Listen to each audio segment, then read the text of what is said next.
भारत में फर्जी crypto currency के नाम पर एलपीएनटी कंपनी का सबसे बड़ा घोटाला। आज तक आपने multi level marketing chain system यानी मेंबर बनाने वाली कंपनियों द्वारा की गई संगठित और प्लान्ड लूट तो सुनी होगी, जहां 95% जनता का पैसा लुटता है और 5% सीनियर्स लीडर्स पैसा इकट्ठा करके मौज करते हैं। जनता से 1000 से 2000 करोड़ इकट्ठा करके विदेश भागने वाले बहुत हैं, लेकिन 2019 से सतीश मोस्टरा और उसके चंद साथी विदेशों में बैठे बैठे भारत की जनता से लगभग 50,000 करोड़ की लूट को अंजाम दे चुके हैं, जो आज भी जारी है। इस लूट में भारत में बैठे इनके कुछ सीनियर लीडर्स और प्रमोटर्स शामिल हैं, जिन्हें कंपनी में ट्रस्टी कहा जाता है। आइए इस लूट के खेल को समझते हैं। 26 जुलाई 2019 पंजाब का मोहाली शहर, जहां बेस्टेक के एक छोटे से ऑफिस से सतीश कुमार और ईश्वर ब्लूम ड्राइव कंपनी की शुरुआत होती है। BMW ऑडियो मर्सिडीज जैसी मनहगी कारों से लग्जरी ट्रांसपोर्टेशन के बिजनेस की शुरुआत करते हैं। बिजनेस करने में कोई बुराई नहीं है, बशर्ते सही नियत और साफ नीतियों से किया जाए, क्योंकि बिजनेस में सिर्फ मुनाफा और नुकसान चलता है, धोखा नहीं। अच्छे रिटर्न का लालच देकर पहले कुछ खास MLM लीडर्स को जोड़ा जाता है, जो अपने अपने एरिया के ज्यादा से ज्यादा लोगों को कंपनी से जोड़कर उनकी जेब से पैसा निकलवा सकें। बिजनेस प्लान देखकर लोग पैसा लगाना शुरू करते हैं, लेकिन 2020 के कोरोना काल में जहां अच्छे बिजनेस फेल हुए, वहां ब्लूम ड्राइव भी फेल हुआ। इस फेलियर से उभरने के लिए सतीश मोस्टरा ने जून 2020 में क्रिप्टो करेंसी में लग्जूरियस प्रो नेटवर्क टोकन यानी LPNT बनाया।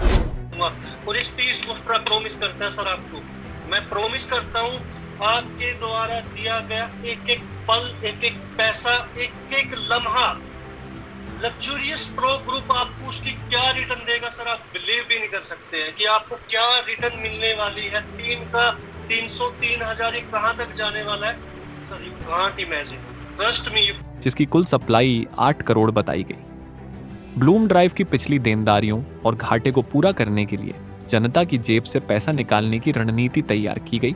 कंपनी में पहले से कुछ खास लीडर्स को फायदा पहुंचाने के लिए ICO पीरियड में बहुत कम दामों पर ये टोकन दिए गए, जो $4.4 यानी 32 रुपए के थे, जो कुछ ही दिनों में 64 रुपए और 100 रुपए के हो गए। 2020 से 21 के कोरोना काल में जब सारी दुनिया के बिजनेस ठप थे, लेकिन उस संकट काल में भी इनके सीनियर्स ने फेसबुक और सोशल नेटवर्किंग से करोड़ों रुपया इकट्ठा किया। ये पैसा फर्जी बैंक खातों में ट्रांसफर करवाकर डॉलर से ID अकाउंट बनाए गए। नए इन्वेस्टर को पूरा विश्वास दिलाने के लिए इसे कॉइन मार्केट कैप और कुछ एक्सचेंज पर दिखाया जाने लगा। दुबई बैठे सतीश मोस्टरा अपने LPNT की ग्रोथ को लेकर इन्वेस्टरों के सामने अनलिमिटेड मुनाफे का लालच पैदा करता है। इनके सीनियर लीडर्स और ट्रस्टी देश के अलग अलग राज्यों से लोगों का पैसा लगवाने के लिए बड़े बड़े सेमिनार और मीटिंग्स करते हैं।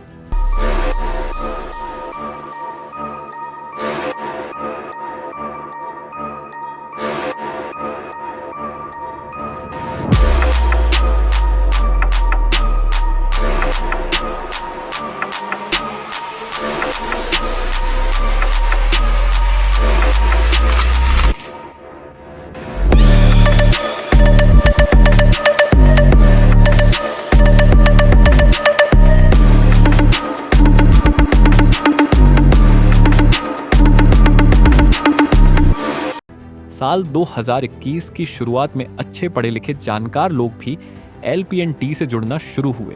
किसी ने अपनी जमा पूंजी तो किसी ने लोन लेकर, किसी ने गोल्ड और प्रॉपर्टी बेचकर यहां अच्छी ग्रोथ के लिए पैसा लगाया।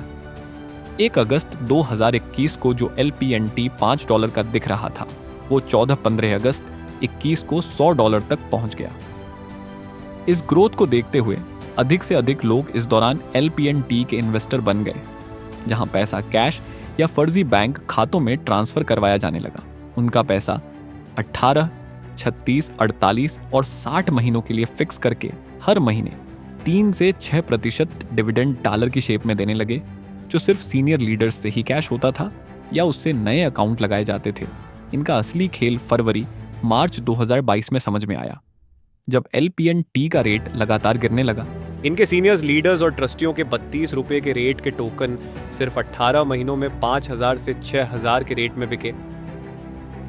यानी 18 महीनों में 100 से 200 गुना का प्रॉफिट, जो देश और दुनिया में किसी जायज तरीके से नहीं कमाया जा सकता। सरकार व टैक्स की नजरों से बचने के लिए इनके सीनियर लीडर्स ने अधिकांश पैसा यानी ब्लैक मनी को तुरंत USDT में कन्वर्ट कर हवाला के जरिए विदेशों में भेज दिया। 2020 से 21 में जिस LPNT के रेट और भविष्य को लेकर बड़े बड़े वायदे और दावे किए गए, कंपनी ने लोगों के पैसों के साथ साथ उनकी भावनाओं को भी कैश किया। लेकिन दिसंबर 2022 आते आते सतीश मोस्ट्रा और इनके चंद साथियों ने LPNT का रेट कम होने का हवाला देते हुए आम इन्वेस्टर्स के अकाउंट LPNT से जबरदस्ती NFT द सॉइलवर्स में 18 और 36 महीनों में दोगुना का वायदा कर कन्वर्ट कर दिए, जिसका आज तक कोई लिखित प्लान या सॉफ्ट कॉपी किसी के पास नहीं है। इन्वेस्टर्स के 18 महीने भी मई-जून 2024 में पूरे हो चुके हैं, लेकिन पिछले 10 महीनों से एक्सचेंज का बहाना बनाकर इन्वेस्टर्स को तारीख पर तारीख दी जा रही है, लेकिन न मैच्योरिटी का पैसा दिया गया और न ही डिविडेंड का पैसा। इन्वेस्टर्स परेशान हैं। अपनी शिकायत स्थानीय पंचकूला पुलिस से लेकर प्रधानमंत्री, CBI, ED तक दी, लेकिन कोई सुनवाई नहीं। जबकि 2022 में इसी कंपनी और उनके कुछ सीनियर लीडर्स पर चंडीगढ़ साइबर थाना के साथ साथ देश के कुछ राज्यों में FIR और कानूनी कार्रवाई हुई है, जिसे बाद में समझौता कर निपटा दिया गया। यही कारण है कि सतीश मोस्ट्रा और उसके साथी पिछले 5 साल से कंपनी का नाम और प्लान बदल बदल कर इस संगठित और प्लानिंग लूट को अंजाम दे रहे हैं, जो सरकार और उसकी कानून व जांच एजेंसियों के लिए बहुत बड़ी चुनौती है। इस तरह की फर्जी कंपनियों से निपटना न केवल सरकार की जिम्मेदारी है, बल्कि हम जनता और खासकर इन्वेस्टर्स की भी जिम्मेदारी है। यदि आप भी LPNT इन्वेस्टर्स हैं और आपको लगता है कि आपकी मेहनत का पैसा फंस चुका है, तो अपने हक व न्याय के लिए तुरंत अपनी आवाज उठाओ और अधिक जानकारी के लिए 9315481056 पर कॉल कर सकते हैं।